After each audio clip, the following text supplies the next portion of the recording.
Briga o njoj je pola zdravlja, a ona je koža. Najveći ljudski organ koji nas štiti od vanjskih utjecaja, ali i pokazuje naše unutarnje stanje. Upravo pravilna njega dovodi do boljeg raspoloženja i osjećaja ispunjenosti. A takvom osjećaju zasigurno može pomoći Merkur Lifestyle Wellness centar.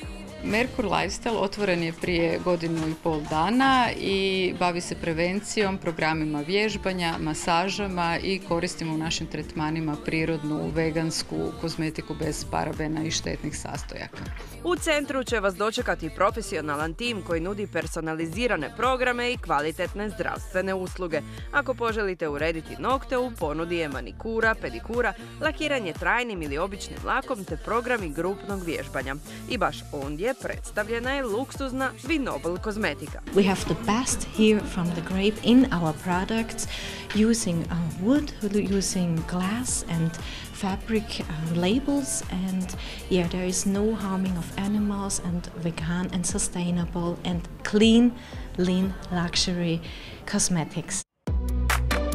Ne smatra se stoga uzaludno da je grožđe hrana bogova, a upravo ono glavni je sastojak Vinoble kozmetike koja je osvojila brojne nagrade.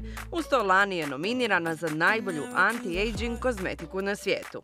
Ono što je važno kod Vinoblea istaknuti da ne postoji muška i ženska kozmetika, nego je ona unisex, znači razlikujemo tipove kože od mješovite, suhe, masne ili kože kojoj je potrebna posebna njega kao što je anti-aging.